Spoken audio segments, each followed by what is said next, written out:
Good morning, everyone. So, I hope you guys are all having a great day so far. It is Wednesday, the 23rd already. So, I hope that we're all going to be able to start our mornings off with some gratitude. If you haven't done that yet, pull out your gratitude journal or piece of paper, whatever you'd like to write it on, and just kind of put down a few things that you're grateful for. They could be, the more the specific you get, the better. So we'll just take a second to do that. I'm just my little just got up, so she's having breakfast over here while I'm doing this. But I hope you guys, I'm super excited to be on today. I've just kind of got a few things to talk about, some ideas and some suggestions. I'm just I'm going to mute myself for a second. Oh, no, I won't. Oh, Kristen.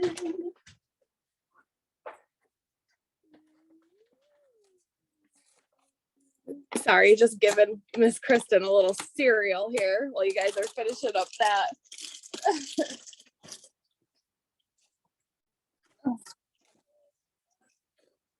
So she loves this cereal. I don't always give her cereal because it's so sugary, but mornings like this, I've been looking for it, and I don't know if it's something that was sold out or whatever, because everything that's going on, but it's this blueberry Chex, and it's so good. She loves it. But there you go. Yeah. Okay, mommy's gonna finish this up, okay?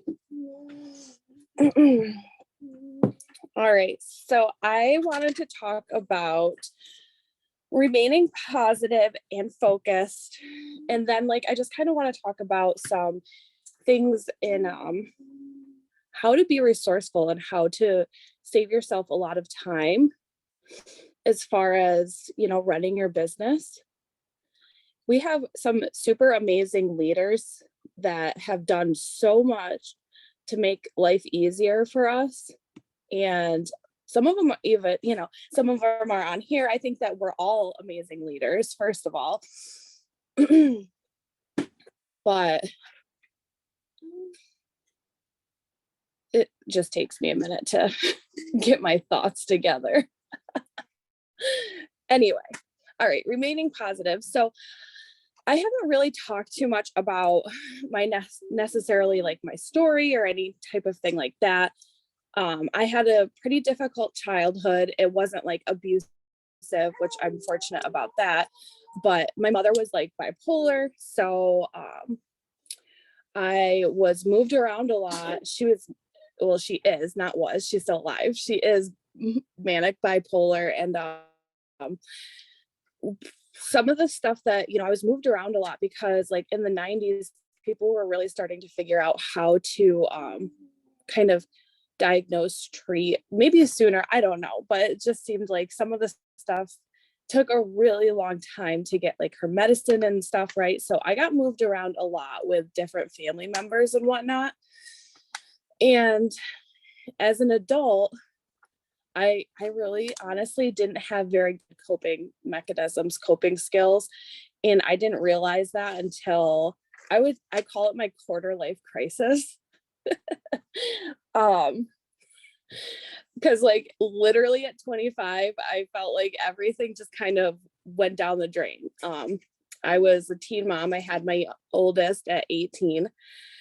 And so that was, unplanned. I've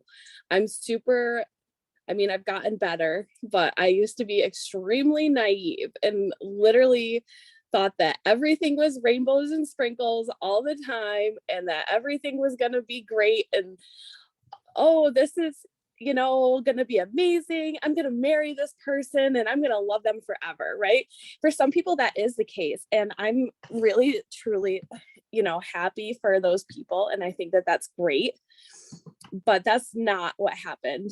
I don't do well with being told what to do or how to do it. So that relationship came to a screeching halt very shortly after I had, my daughter. I had a lot of growing up to do at the end of the day too. So that unfortunately didn't work out, which is okay.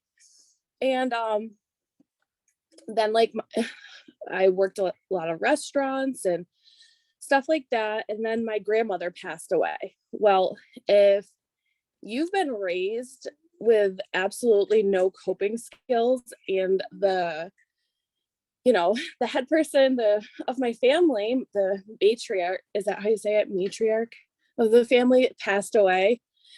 I literally crashed and burned. Okay. The night that we got the news, I got so drunk. I drove, I wasn't done drinking yet. I was still partying, and I thought that I still needed to go and finish it off. So I fortunately didn't hurt anybody, didn't crash my car or anything like that, but I was heading to the bar, and like I live out in the country. So like you have to drive, I have to drive, I would say about 10 to 12 minutes to the nearest bar. Well, I got pulled over, I got a DWI, all the things. And I ended up having to move back home with my dad for a period of time, because it was just, everything went into a downward spiral at that point, right? My relationship I was in I was living up about 30 minutes from like Unadilla, from my hometown. It became abusive. I left immediately. Yeah. And so literally everything fell apart from all sides, all four walls, just, and my dad, his dad passed away super early. So when he was 17, so his coping skills were crack a beer, drink it off, and move on with your day. Right. So that's what I learned. That's, what I learned. And obviously that's not going to work if you want to have any kind of a life, any real relationships and stuff like that, unfortunately. But my dad has passed since then, but he did also teach me a lot of he was my best friend and he did teach me a lot of other really, really important things. I did learn a lot from my dad.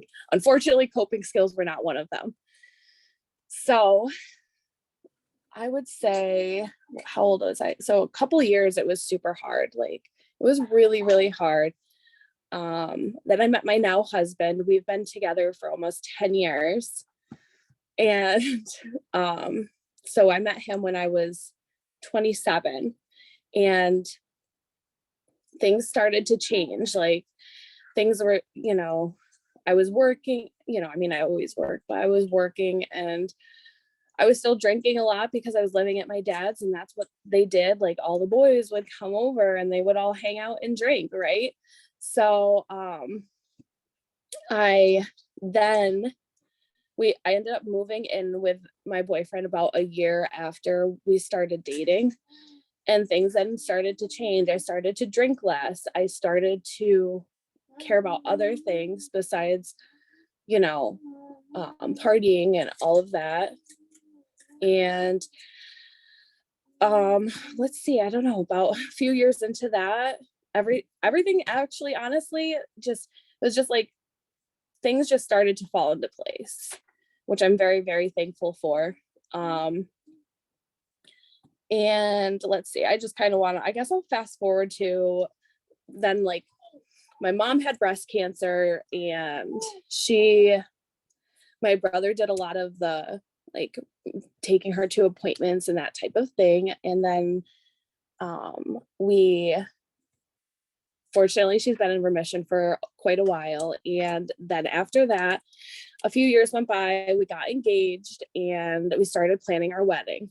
And then my dad, I literally took him to the doctor for just like a burn, and it turned into a whole thing. They ran blood work. They saw that he had some type of heart activity, like some kind of a small heart attack or something like that earlier in the year, which is wild. I never knew that you could see that stuff in your blood work, but you can see so much in your blood work. It tells everything.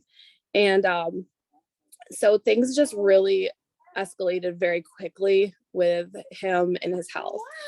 And so I ended up, losing my dad. I finished planning my wedding and got married about 4.5 months after. And then I really got depressed. But I'm such a people person, and I always had to go to to work. I had to go to the restaurant and wait on people and put the smile on. So it literally took everything I had to do that. Right. And so I would come home and I would lay on the couch. I would just lay on the couch. I would be sad and all of that. And after that, after we got married, and then we did decide to have Kristen, and I started to do Thrive, and it literally, I didn't think that I was going to ever be like me again. I never thought that I was going to be happy again. My best friend was gone, and I had no coping skills still. So, sorry. I try to keep these positive, but I do want to, I think it's super important for you guys to know it's okay. It's okay to be sad. And, so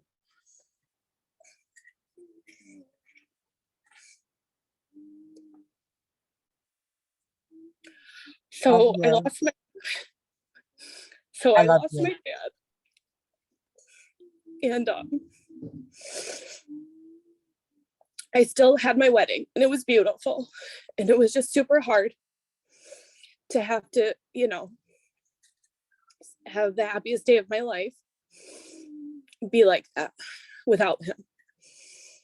And then the pandemic hit, probably about a year and a half after that, I would say. Yeah. And I had Kristen in 2020, and I just knew that something had to change. So I continued. I really got back into my exercising and all of that again, because I've always loved to exercise. And I just wasn't getting the results I wanted. I've watched Brittany O'Neill literally for years. I was like, I'm not ever taking those diet pills. I thought that this was diet pills. And then it was something she said. I think that she actually said that it was vitamins. And I was like, okay, I checked out all the ingredients because I'm a freak. I have to know what I'm putting in my body. So I checked out all the ingredients, and I ordered it. I started taking it and made my husband start taking it 2 days after I started taking it. And we've been thriving ever since. And what happened after that was just literally a ripple effect. I could think clearly.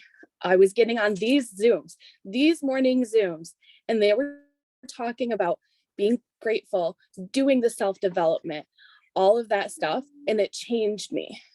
It made me stronger. It made me be comfortable with, I reached back out to my therapist. A woman I've known since I was 19, that I haven't been speaking with. She's an amazing human. It gave me the courage to say, okay, I need to do something different. I need help. Right. And there's nothing wrong with that. And so I started talking. I'm still talking with her. I still talk with her. I do every other week, 2 times a month. And, doing the self-development, this is truly an investment in yourself. You're only going to grow. You're going to learn the skills that you maybe weren't raised with. Like me, I was not raised. I had no idea. So that in itself has literally been able to take all the things I've learned in my life so far. And I'm 35. I still got a lot more learning to do. Wait, no, I'm 36.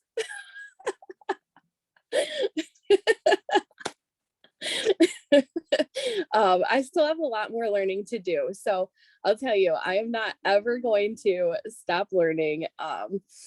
And this woman has now taught me that things have been so hard because I really struggle with building.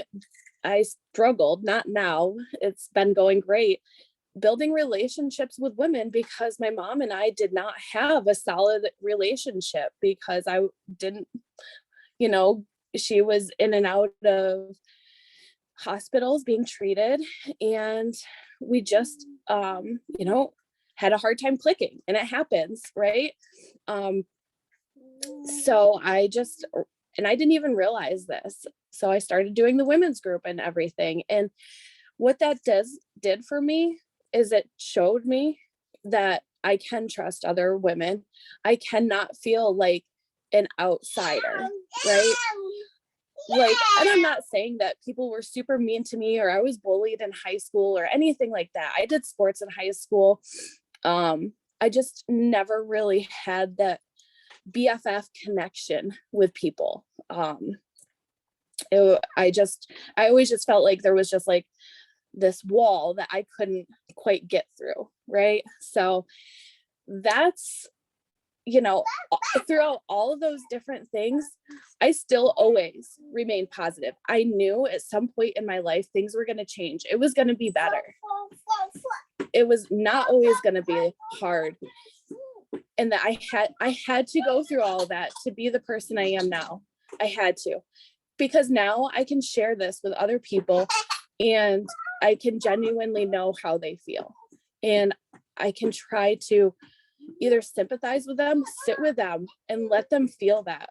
Because when you try to cover it up with your codependency, and I'm not saying, like, I still drink, not very much. I can't remember the last time I had a drink, but if I want one, I have it. But, with masking that, when you're masking the hard feelings, you're setting yourself up for failure, because you have to feel, unfortunately, you have to feel that hard stuff in order to be able to truly feel the joy, okay? So if I could tell you guys one thing to remain positive is to just remember that everything is temporary. That moment, 10 minutes from now, could be totally different. Go reset yourself. Go step outside for 5 minutes. Go get in your car if you're having a hard time. Like, I know sometimes, like with Kristen, like, she's a little kid, right? Sometimes I get overstimulated. Sometimes I feel like I don't have a minute. You know what? I load her in the car, load your kid in the car, go for a drive, drive to a park, go for a walk. Whatever you need to do, take 5 minutes, reset yourself. And I promise it'll really have you thinking. And then the other thing I do, so that, because obviously I have very strong feelings, hard feelings with a lot of some of these things. So what I also like to do is, if I'm feeling angry, which is my go-to emotion, and I'm so sorry, Erica, if I'm feeling angry or sad or any kind of type of way, and I feel like I'm going to explode, if I feel like I'm going to say something that I really know isn't me and is just me wanting to get it out, I have been writing letters, right, to whoever it might be that to whoever it might be that is upsetting me. Or maybe I want to write a nice letter to somebody that I love and I care about, right? But what that does is, writing a letter, you can say whatever you want. You can absolutely say whatever you want, whatever is on your mind, whatever's on your heart, and then you've got it out. You've got it out, and it's done, and it's clear from your mind, okay? And then you can move forward. You don't have to hurt somebody because you're hurting, okay? You can heal yourself without hurting others. It is possible. So that is what I want to talk about, self-development. I'm just going to pop in these comments super quick.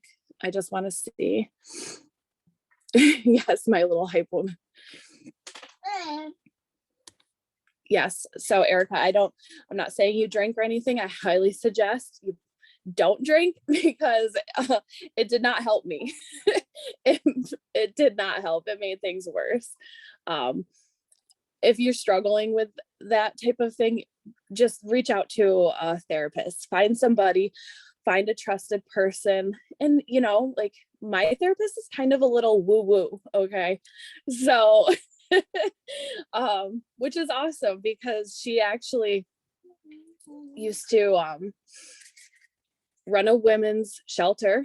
She was, an actual college professor, and now she's kind of taken all of that and wrapped it into her own practice. And she also, does readings for people and astrology and all of that kind of thing. I mean, she doesn't push it on you by any means, but so she really, I don't know, she's a really super cool lady. So anyway, there really are, like, I always had a hard time trusting therapists, but there really are some good ones out there. And, yeah, you can look for, there's people, I haven't looked it up myself, so I don't know how accurate it is, but I believe that Brene Brown has, somewhere's maybe on her website, people that use the Daring Way or Wholehearted Living, like therapists and stuff that practice it and everything. So maybe you might be able to find something there or somebody there. Anyway, so I want to move on from that. I appreciate you guys listening, and I just really felt like it was important that you guys kind of get to hear a little bit about that, because I know I'm super positive and really happy all the time. And I just think it's super important for you guys to know that things can be hard, and it's okay. It's okay. And it will get better. It will. Let's see. Also, I wanted to talk about being focused. So obviously, with all of that said, sometimes it's hard to focus. That's why writing the letters really helps clear your mind.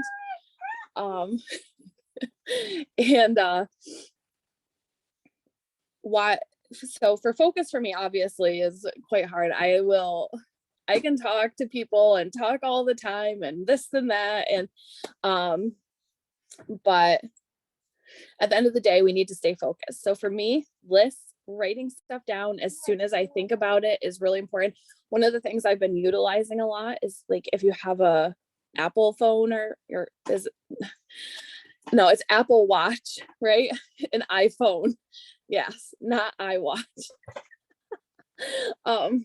If you have that, you can always literally just tell Siri to remind you, right? Like, okay, you get 3 new customers, or you have 3 people on samples. You can tell your Siri to remind you to check in with them. You can tell your Siri to remind you to get on the Thursday night Zoom, right? So utilize stuff like this. Like, we live in a technology world. Like, we have everything at our fingertips, literally everything at our fingertips. Like, I remember going outside. I remember when people in high school had pagers, okay?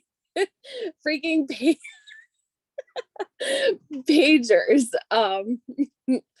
Yeah.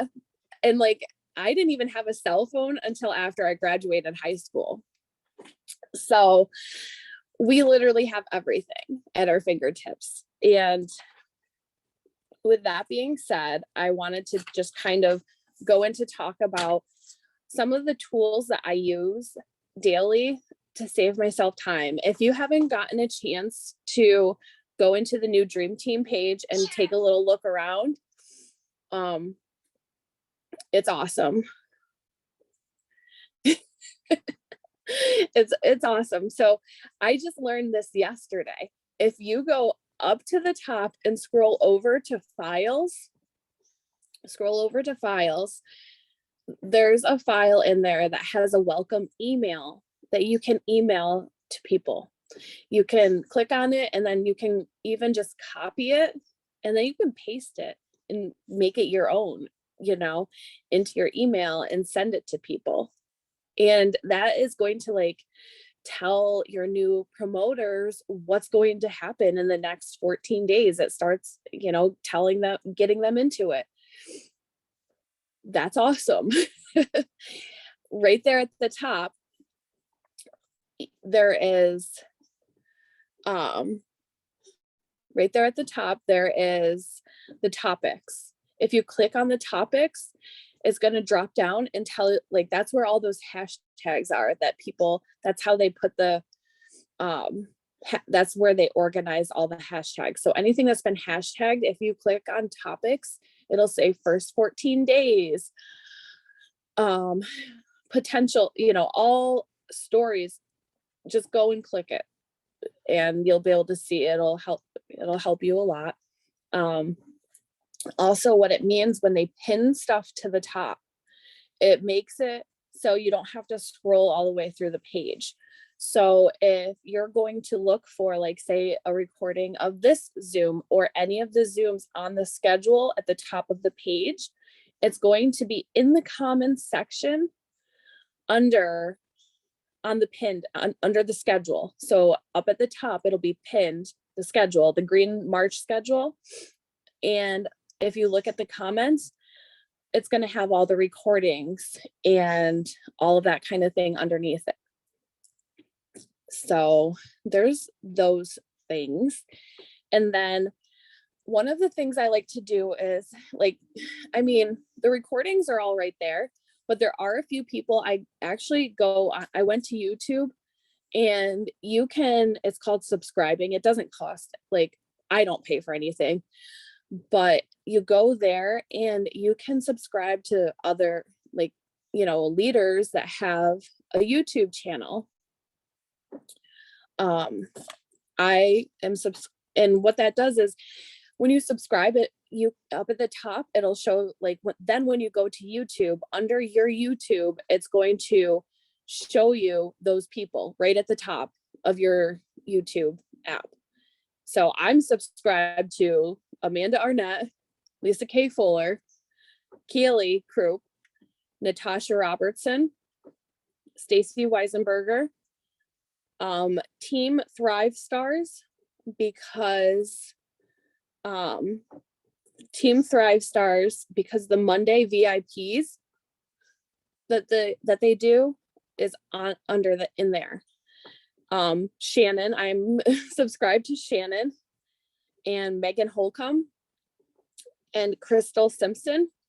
Crystal does with Ashley, like, the Weekend Warriors, and I think that I saw that the leadership Zoom from Tuesday, which was yesterday, whatever day it is, the Tuesday Zoom is in there, and I'm not sure. I have to reach out to her, or maybe Shannon might know, and ask if that's going to be the location of those Tuesday Zooms from now on. But you can go there and all the Weekend Warriors. And I'm telling you this because, say you get somebody, a new promoter, right? That's like, hey, how do you do reels, right? Well, you don't have to take the time. I'm not saying, like, don't take the time to help them. Always help your people. But there's already recordings and stuff done in those people's YouTubes. And you can go and find them, and then you can just copy and share it to that person and ask them to watch it. And then when they're done, then if they have some questions, then to let you know, and you will help them with that. And the way that you can kind of, like, say that is just be like, hey, I'm super busy. I'm just super busy. Help, and I don't want you to not have access to this information. Here is this recording. If you go and follow whoever you got it from off of YouTube, teach them then that they can go and follow these people and then they can go and scroll through and watch whatever videos they would like.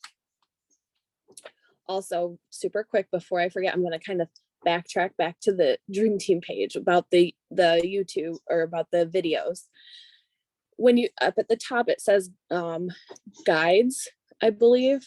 And if you click on that, that's where the training is. And like Lisa K. Fuller's like welcome video. And I believe where she like breaks down the first 14 days of the business. If your new person isn't ready to be in that big page yet, you can still send them those videos to watch, right? So then they're still getting to see that stuff. But because I know that, you know, everybody learns differently, everybody's at different levels as far as social media goes, it might be extremely overwhelming to, you know, somebody to be added into a big group page in their first 14 days while they're trying to learn how to post and everything. Am I saying not to add them ever? No, absolutely not. But if that's the only, like, if that is the page that you're on, like, is if that's your team page, like, I mean, it's all of our team pages, but I come from Thrive Tribe. So I have like a smaller version with less people of the Dream Team page, right? It's just a smaller version. So plugging a newer person into that, you know, smaller version is fine. And plus I'm able to check in to make sure that if you're going to put them in the stuff, make sure that they're okay, right? Don't just put them in these big groups or something like that and just leave them out to dry. Okay. You got to check in with them. You have to check in with them and help guide them through whatever questions. If they're trying to find something, you know, just teach them, just show, you know, teach them how. Okay, go here to search, go, you know, everybody's not going to need that much help, because most of us have had cell phones and maybe our entire life, right? Some of us haven't. Some of us have never worked a network marketing company before. Like I had never, like, this is the first MLM. This is the first type of thing that I've ever done like this. And I love it. I love it because, you know what? I get to be creative. I love to be creative. I get to create my content. I get to pour into all of you. I get to see all of you, right? And that's like one of my very favorite things is community. Community is so big for me. And yeah, I mean, if anybody has any questions, absolutely ask, but that's kind of how I do that. And as far as the funnel goes, the funnel for me, and I hope that I teach this right. But so when somebody comes in as a customer, immediately we have our customer group. I immediately go and add them into our customer group, which is Thriver Safe Haven. And then I'll tell them to go like the Lavelle page, but honestly, I usually just go to the Lavelle page and send them an invite to like it. Especially if I have, you know, if I have the time or whatever. And then after that, depending on where they're at, I do a 3-way.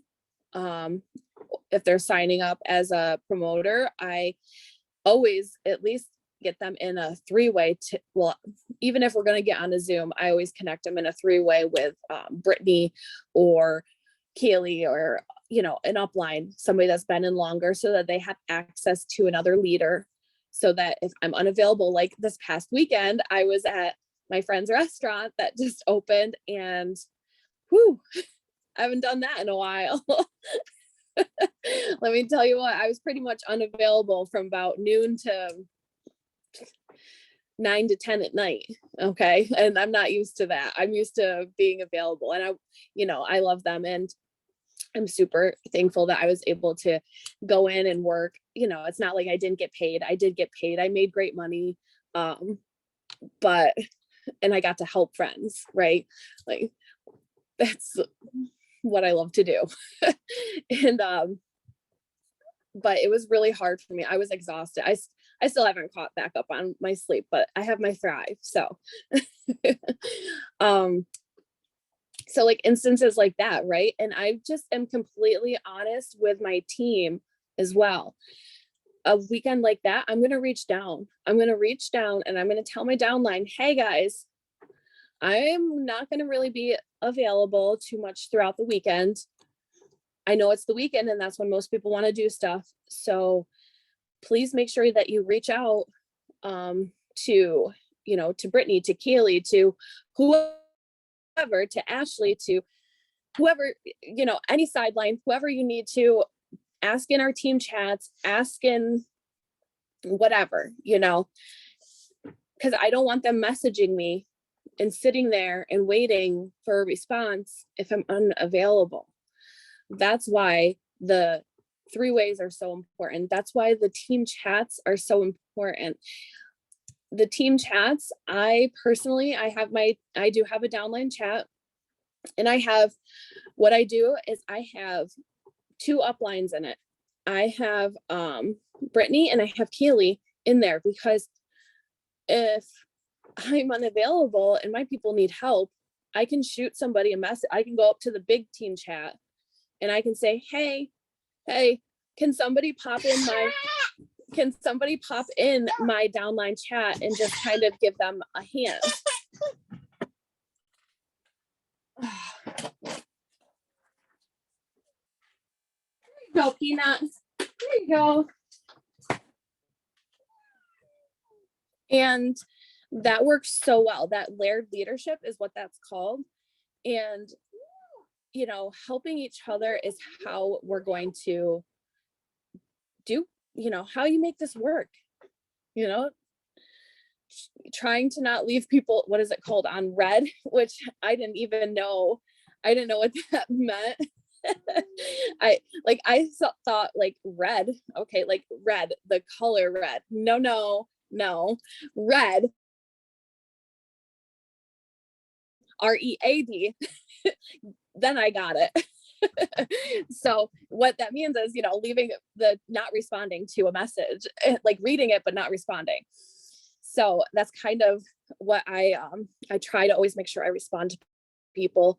Sometimes what I did notice that would happen, like this past weekend, I would see the message pop up on my Apple Watch, which is super hard for me to say, not iWatch, but Apple Watch. And I might hit the button to read it and not respond. So at the end of my shifts, when I got home, I would go back through my messages. I'm not going to message people at 11 o'clock or midnight, first of all, because my people are not used to me being up that late. But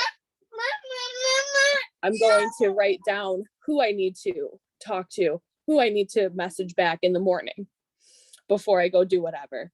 But I think so Shannon, is there any questions that you might have? Does anybody have any questions in the chat? Because I'm on my cell phone. I can't really see the chat that good. And anybody has any questions, unmute and ask away. If not, we can always end early.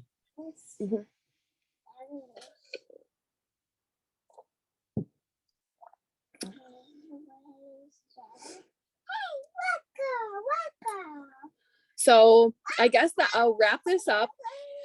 I didn't really go over team news, but Wednesday night, correct me if I'm wrong, Shannon, I don't think there's any Zoom tonight, right? And not as of yet. Not yet. We all know what Chas has been going through, so we're just giving her grace and bring them back. Yep. So just, you know, keep your eyes peeled. You never know when somebody's been going through that, when they're going to feel ready to jump back into something. Okay.